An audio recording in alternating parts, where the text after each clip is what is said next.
So let's talk about the East. The East just wrapped up. We just finished with all the games that were gonna happen, and now we have to speak on what does the East look like.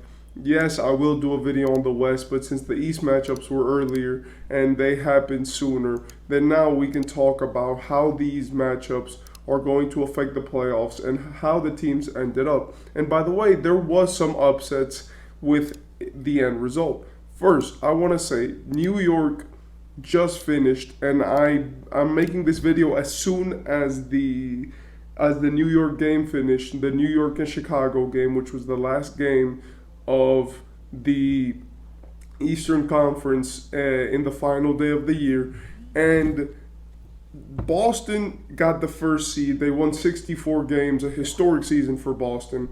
And in the second seed, we have the New York Knicks. This game against Chicago, which was an extremely close game at MSG, was the game which was going to decide if the Knicks got a 50-win season and were the second seed, or if they got a 49-win, 33-loss season and they were the third seed, and Milwaukee was going to take the second. Now, what we have to say about New York is that they just got their first 50-win season in 25 years, which is something to celebrate. It's something to commemorate. And we have to say shout out to Jalen Brunson because he had around 40 points, I think it was today, and he was just absolutely amazing. And shout out to Precious Achua, which was really the player who won New York this game. If I was watching the fourth quarter, and Achua had like two crucial blocks to stop Chicago from scoring, and then he scored 4 points in a crucial moment. And I think that Precious Achua was the most impactful player in getting New York that second seed in that fourth quarter, especially. Now, what we have to speak on now is what are the matchups in the East because they're set. First, we're going to assume that Miami and Philadelphia are going to come out of the play-in. And the reason why I'm assuming that is because even though they have to face each other, I do believe that those are the only two teams in the play-in tournament which could actually win a series in the playoffs. I don't believe that Chicago or Atlanta are fit to be in the playoffs. I believe that their spirits are down, and they are teams which are not nearly at the level of Miami or Philadelphia. So I'm just going to say that they're going to win. That doesn't mean that they're going to, but I'm just going to assume that because, in my personal opinion, I think that they're both coming out of the play-in, and I don't think that that's arguable. But the play-in is a very random tournament where it takes one game to win. So maybe they don't. Maybe there's an upset. Maybe there's something which goes crazy. I have no idea. I'm just going to say that Miami and Philadelphia come out of the play-in. First, to go over some of the games that happened today, because I said yesterday that Orlando might have gotten pushed to the play-in, Philadelphia might have escaped the play-in, Cleveland, we didn't know what seed they were going to finish. In the end, what we got was that Orlando absolutely smoked Milwaukee in their game which they played. Orlando beat Milwaukee it was a blowout win. It was like a 25-point blowout by Orlando, which was crazy. It was a final day, and even though, yes, it is true that the Bucks did not play Giannis, in my opinion, you had Dame, you had Chris, you had Bobby, you had Brooke, you had Patrick Beverly, Jay Crowder, you had like the rest of the lineup that was not Giannis, and you still weren't able to win a game. And in my opinion, that's kind of crazy. Like, when we see all of these teams and all these games and you look at the Bucks and you say, wow, that's such a talented team, but they couldn't beat the Magic, and they just showed that the Magic really wanted it more than the Bucks wanted it, because the Bucks were Cleveland winning one game from being the fourth seed in the East, and that, in my opinion, is crazy. But with the standings now finished and everything in the season being done for the Eastern Conference, Cleveland lost against the Hornets, which in my opinion actually served them better because Cleveland now gets to go up against Orlando in the first round of the playoffs, which is something that's very good, as even though Cleveland and Orlando are both inexperienced teams, them going up against teams like Philadelphia or Miami or maybe even going up against teams like New York or Milwaukee would have been much harder for them. So it is better that Cleveland and Orlando face each other since they're rookie teams. They're teams which don't have much playoff experience. Orlando has no playoff experience with the core that they have right now. So it is good now that they get to go to the playoffs, be competitive, and keep their fifth seed as it stands right now. Boston is going to go up against Miami. I said that I'm going to assume that Miami and Philadelphia are going to stay. This is 7th and 8th seed. Miami and Boston, that's going to be a great first round matchup.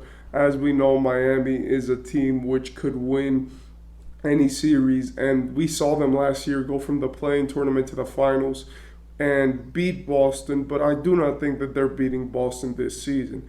I'm a Miami Heat fan, and it pains me to say that. But Boston this season has been way too good, and honestly, they look finals bound by the way that they played this season.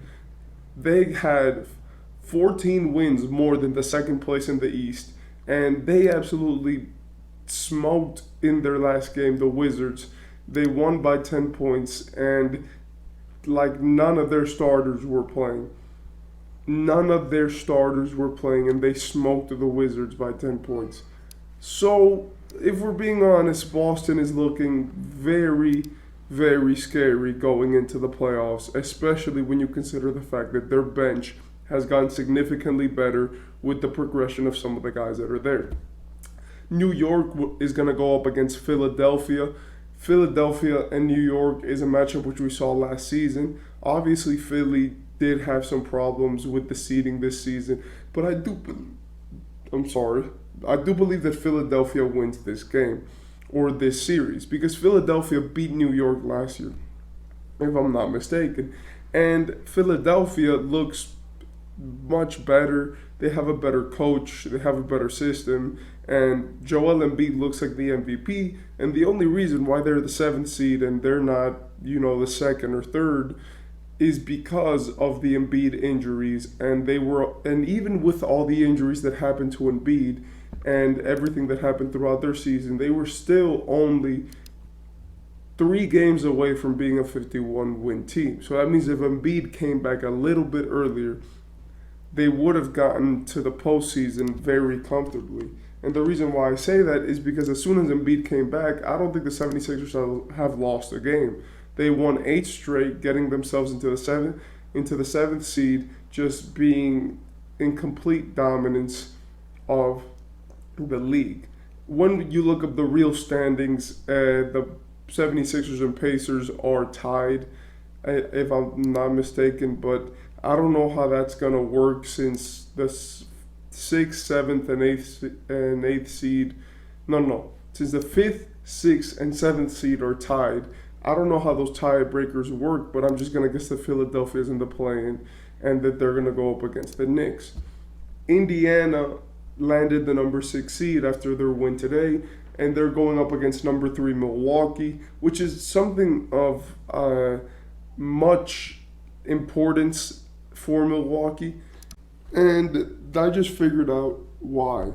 Basically, I did some research real quick. Basically, how it works is through tiebreakers. So when they go up against each other in the season, they look at how many games have each team won against the other. But what is interesting is that Orlando has won most of the games against Indiana, right? But Philadelphia has beat Orlando every single time that they've facing off.